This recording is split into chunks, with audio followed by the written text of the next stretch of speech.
Something up? Alright. Yeah, that's a surprise. Did he say I owed him credits too? I'm as Atton will ever be. And whoever your trusted informant is, he's right. I did show up on Nar Shaddaa during the Jedi Civil War, along with a lot of other refugees. No, because you're asking about it. If I wanted to tell you anything, I would have come and told you. Anything else?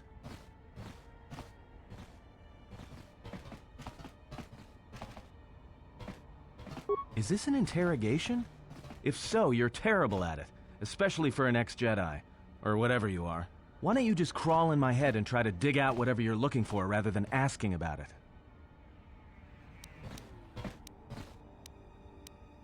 You know what? I helped you get off Peragus. If I hadn't been there, you wouldn't have even gotten off the administration level. I'm trying to help you. I don't know why I'm bothering. I don't know. I'm not sure I understand it half the time.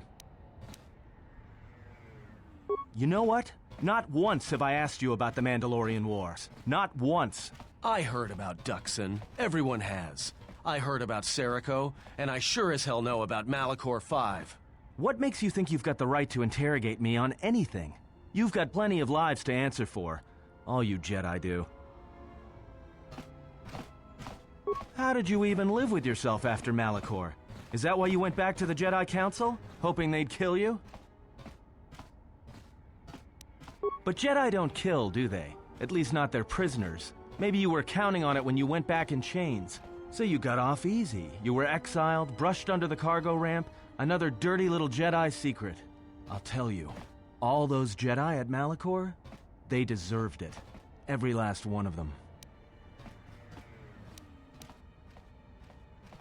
Because Jedi lie, and they manipulate, and every act of charity or kindness they do, you can drag it out squirming into the light and see it for what it is. The galaxy doesn't need Jedi arrogance or Jedi hypocrisy anymore. The Jedi, the Sith, you don't get it, do you? To the galaxy, they're the same thing. Just men and women with too much power, squabbling over religion while the rest of us burn. At least the Sith are honest about what they're killing for. The Jedi are pacifists, except in times of war. They're teachers, except when it comes to telling their students the truth. And when they save you, it's only so you can suffer more.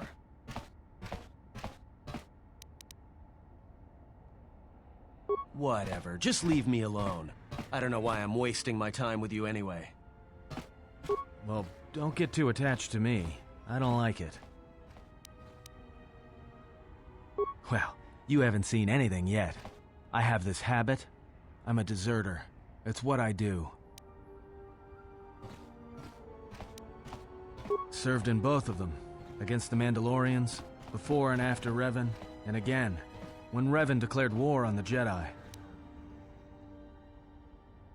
I did, up until the Republic officers began to betray their oaths to the Republic and side with Revan, Admiral Kareth, Mon Halan, General Darrett, and all the rest.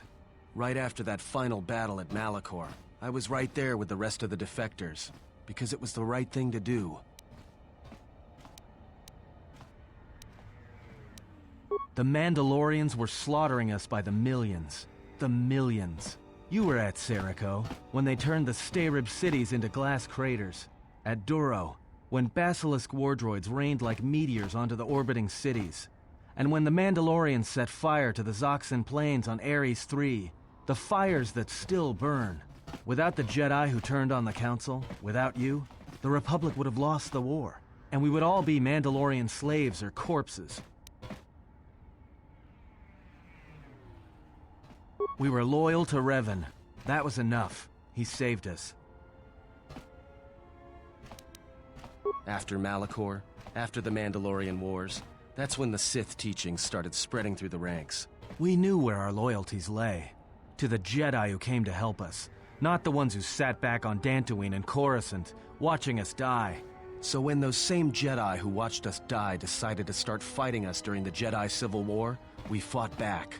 I fought back. I didn't fight Jedi. I killed them. A lot of them. People say killing Jedi is hard. It's not. You just have to be smart about it. No blasters, no getting close to them, no attacking them directly when you can gun down their allies instead. There's ways of gassing them, drugging them, making them lose control, torturing them. I was really good at it. What's worse is that killing them wasn't the best thing. Making them fall. Making them see our side of it. That was the best. Yeah? Maybe you'll believe this. That when fighting a Jedi, you wound the Padawan first, then let the rest take care of itself. Not only will the Master move to protect the student, but the forced bond between the two will mess up the Master's head better than any stab wound. Anything else? That's only a sample of my arsenal. If there's no whiny little Padawan, start shooting innocents. Not to kill, just enough so that they're gonna die unless the Jedi does something to save them. And if any Jedi is stupid enough to use their Makashi lightsaber form against you, start shooting as fast as you can and drop them while they're exposed. Set mines, set a lot of them. Fire gas grenades, but make sure they have magnetic lock targeters so Jedi can't force push them back. I taught myself techniques. It's hard for Jedi to sense what you're really thinking if you throw up walls of strong emotions and feelings. Lust, impatience, cowardice. Most Jedi awareness doesn't cruise beyond the surface feelings to see what's deeper. And I was good at that, throwing up walls. And my superiors knew it. Sometimes the Jedi on our side wouldn't even realize I was there. Part of it. Maybe it was always me. It's hard to tell sometimes. I haven't known who I am for years.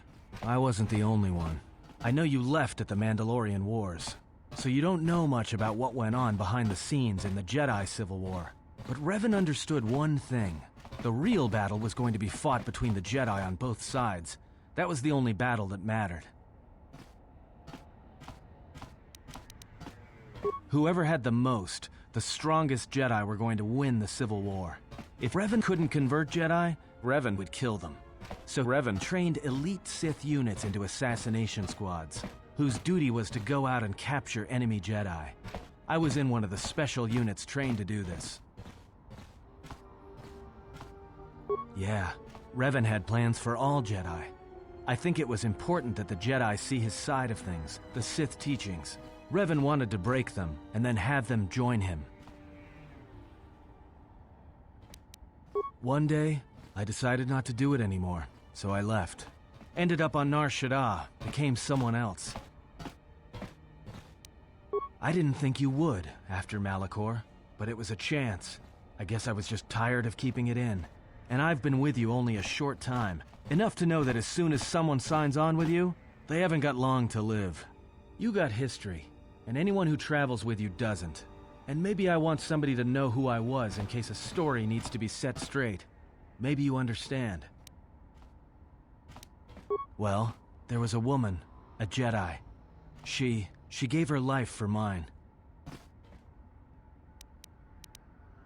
I never knew her name. She sought me out. She said she had come to save me. She was lying, of course. Or I think she was. It doesn't matter. She told enough truth to get my attention. She said that Revan was doing something terrible to Jedi within the unknown regions. That when we captured Jedi, they were sent to a place designed to break them. And that anyone in his service who showed any ability with the Force was sent there too, to turn them, to break them into dark Jedi, or assassins trained to kill Jedi. She said that's what would happen to me, that I had the Force inside me. That's why I was so good at killing Jedi. And that when the Sith learned of it, there would be no escape, no turning back. I would become an instrument of the dark side, forever. I had heard talk in the ranks, troops vanishing. I knew what she meant, but I didn't believe her, or want to believe her. I did what I did with all Jedi. I hurt her. I hurt her a lot. And then, right when I thought she couldn't take any more, she showed me the Force. In my head. And I felt everything she felt. And I heard just an echo of what the Force was. And how what I was doing, I think I loved her. But it wasn't that kind of love. It was the kind of love where you're willing to give up everything for someone you don't even know. I killed her for crawling in my head, for showing me that. But before she opened her mind to mine, my only thought was that I would love to kill her. And at the end, I killed her because I loved her. In the end, she sacrificed herself to keep my secret, to prevent the Sith from knowing about that touch of the Force inside me. She wasted her life to save me. Me. And I felt her die when she opened her mind. I've killed Jedi, like I said, but I was never there to feel it, to be on the receiving end. And after that, I couldn't stop feeling things. Before, guilt, lust, impatience. It had been orchestrated to get close. Now it all just kept tumbling out, and I couldn't keep doing what I was doing. So I left. I fled with the displaced war veterans to Nar Shaddaa. I lost myself there, until the war came to an end. I wanted no more of Jedi, or Dark Jedi, or the Force. I just wanted to be left alone. And then, I met you on Paragus. And I thought maybe she had saved me so that I could help you. And if I can't, then I have to try. It didn't feel that way, though. It was different.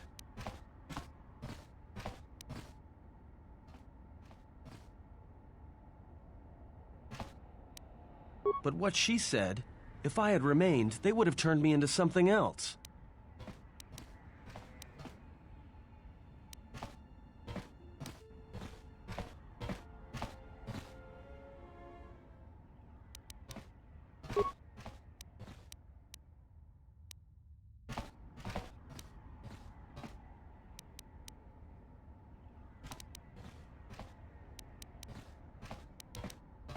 But why would she die for me? And the feeling, that love.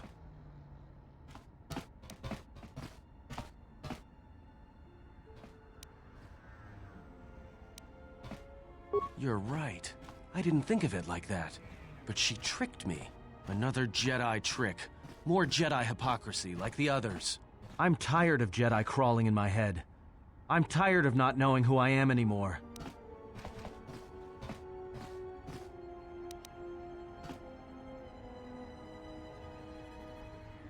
I will follow you to hell and back.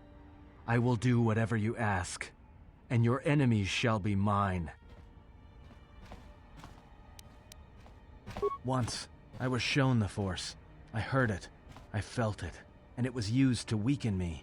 I know that turning away from it was her plan for me, and I will not walk that path any longer. I want to learn how to use the Force, as I was meant to. And there will be no place in the galaxy where Jedi or Sith can hide from me. What must I do? Is there someone you need me to kill to prove myself?